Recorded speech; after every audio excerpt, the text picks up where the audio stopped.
आदाब आप सबका खैर मकदम मेरे इस नए वीडियो में। आज आपको मैं कुछ ख़ास बातें समझाऊंगा। ये मैं आपको उससे पहले तथागत गौतम बुद्ध का एक मशहूर वक्तव्य समझा दूं, फिर मैं आपको वो चीज़ बताऊंगा जो मैं आपको आज समझाना चाहता हूँ। गौतम बुद्ध ने कहा था कि लगाव ही दुखों का कारण है। तो ज़िंदगी में जो लगाव है वो दुखों का कारण उन्होंने बताई थी। उनकी बात बिल्कुल सही है, लेकिन फिर दुखों से हमको निजात कैसे पानी चाहिए और कैसे ज़िंदगी गुजारनी चाहिए, इसके तरीके और गौतम बुद्ध ने कैसे निजात पाई, तो वो सब कुछ क्या है। मैं आपको पहले आपने गौतम बुद्ध का जुमला सुन लिया, दूसरा मैं आपको जुमला सुनाऊं कि ज़िंदगी कैसे गुजारें ताकि हमें निजात मिले। वो है attach to nothing but connected to everything. ये एक बड़ा मशहूर जुमला है, या हम यूँ कहें कि बाद के दिनों में गौतम बुद्ध ने इस चीज़ को समझा था। उन्होंने सबसे पहले तो हमें अपना नज़रिया इस तरीके से बदलना चाहिए कि हम आप बाहर के लोग, बाहरी मुल्कों के लोग या इस कायनात का हर एक ज़र्रा हम अपने नहीं हैं, हम उसके हैं। हर चीज़ में, हर शय में वही है और वही खेल रहा है। ये एक लीला है, सुबह शाम एक रक़्स चल रहा है, एक लीला हो रही है। तो इस तरीके से दूसरी बात क्या है कि इस जीवन में इस नज़रिए को बनना, आपको एग्ज़ाम्पल दूँ तो कोई बाप या कोई माँ जब तक बच्चे को यूँ समझेंगे कि ये मेरा बच्चा है, ये मुझसे पैदा है, तब तक वो नुकसान में रहेंगे, क्योंकि मेरा तो दुख है। तो लेकिन जिस समय, जिस वक्त वो अपना दिमाग थोड़ा बदलेंगे, अपने सोच का ज़ाविया थोड़ा चौड़ा करेंगे, तो उस वक्त वो पाएंगे कि ये बच्चा आपका नहीं है, आया दुनिया में आपसे है। बच्चा तो जीवन का है, आप भी जीवन के बच्चे हैं।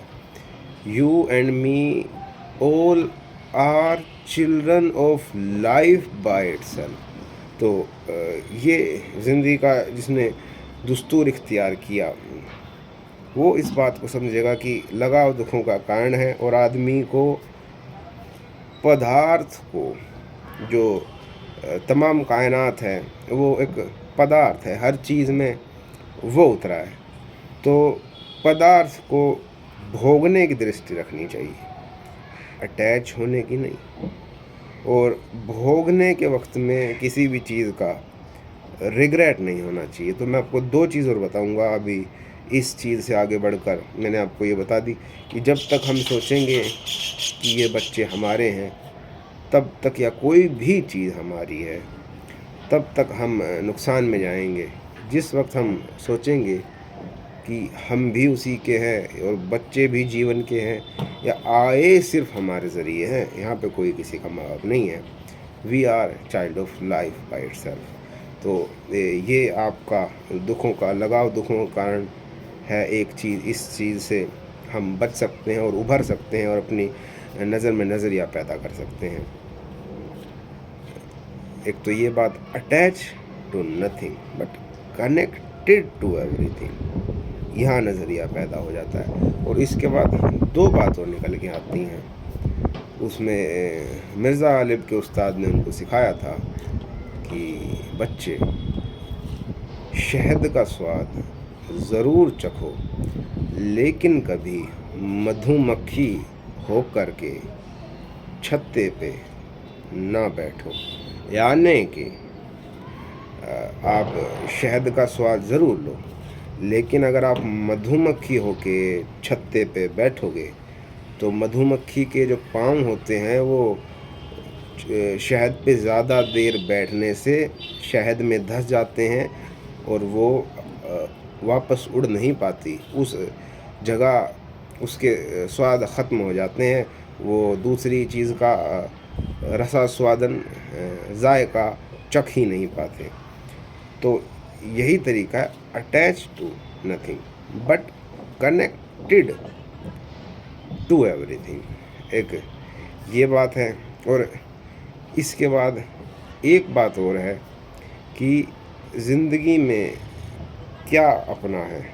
तो ये जो तमाम जीवन का जो खेल है, तो इसमें परमात्मा ने जोड़े बनाए हैं नर और मादा के। तो जो सबसे बड़ा रिश्ता है वो मोहब्बत का है। तो जैसे कि मैं आपको एक जुमला सुनाऊँ, इस बात में आप समझना कि जो हम कोशिशें करते हैं ज़िंदगी में, और इस वजह से हमने एक गलत समाज की स्थापना करी है कि भाई की मोहब्बत, बाप की मोहब्बत, बहन की मोहब्बत, माँ की मोहब्बत, रिश्तेदारी में मोहब्बत। असल में जो हकीकत मोहब्बत है वो नर और नारी की मोहब्बत है, नर मादा की मोहब्बत है। ये निचला समाज नाकाबिल था उस तलों पे मोहब्बत करने के, तब इसने झूठे, निचले, संकीर्ण मोहब्बत के तरीके इख्तियार करे और उसकी वजह से एक गलत समाज की स्थापना हुई। तो ये ख़्याल हमको अपने दिमाग से निकाल देना है कि हम मोहब्बत किसी और चीज़ों में ढूंढ पाएंगे नहीं। नर मादा की मोहब्बत ही मोहब्बत है। और एक मशहूर शायर मुनव्वर राणा का एक बड़ा मशहूर शेर है और बड़ी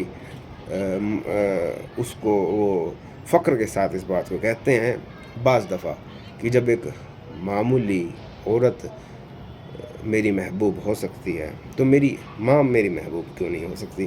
तो आम समाज के हिसाब से ये इन्होंने माँ को बड़ी प्रायोरिटी दी मुनव्वर राणा साहब ने, और इस पे बड़ा लोगों ने इनकी तारीफ़ करी। लेकिन माँ महबूब कभी नहीं हो सकती। माँ महबूब ज़रूर है, लेकिन बाप की आप अपने एक नई महबूब लेके आएँ और नर नारी की मोहब्बत को नर नारी की मोहब्बत रहने दें, उसमें शिरकत ना लेके आएँ। जो लोग इस तलों पर मोहब्बत नहीं कर पाए, उन्होंने ही इस समाज को ख़राब किया और वो चीज़ उनको कभी मिल ही नहीं पाई जो वो ढूंढना चाहते हैं।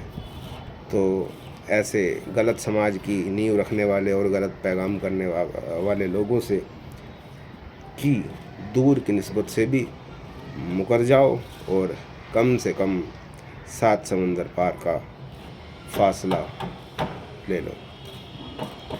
और हमेशा ध्यान रखो ये लफ्ज़ कि attach to nothing but connected to everything. अब मुझे उम्मीद है मैंने आपको बहुत सारी चीज़ों से निकाल दिया होगा।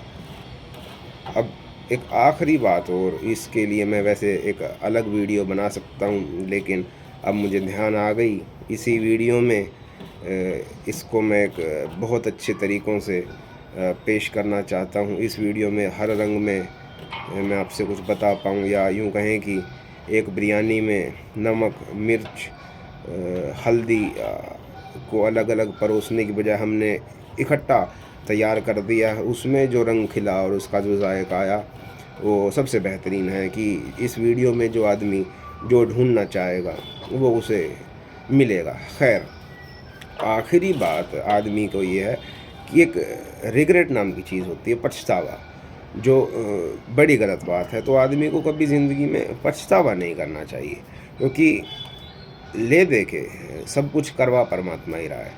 हम सबसे ज़्यादा क्या कर सकते हैं कि आखिरी वक्त में, मतलब जब भी हमसे कोई गलती हो जाए, तो परमात्मा निर्रहमा निर्रहीम है और माफ़ करने वाला है, हमें आगे बढ़ जाना चाहिए किसी भी गलती करने को। एक तो ये तरीका, क्योंकि वो निर्रहमा निर्रहीम है, वो मछली के पेट से भी आपको निकालने में कादिर है। यूनुस अलैहिस्सलाम की आपने वाक़या सुना होगा।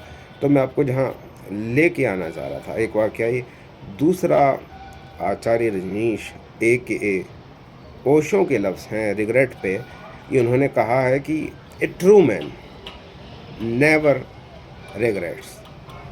तो जो एक असल मर्द मुजाहिद है वो कभी भी पछतावा नहीं करता। 2 चीज़ और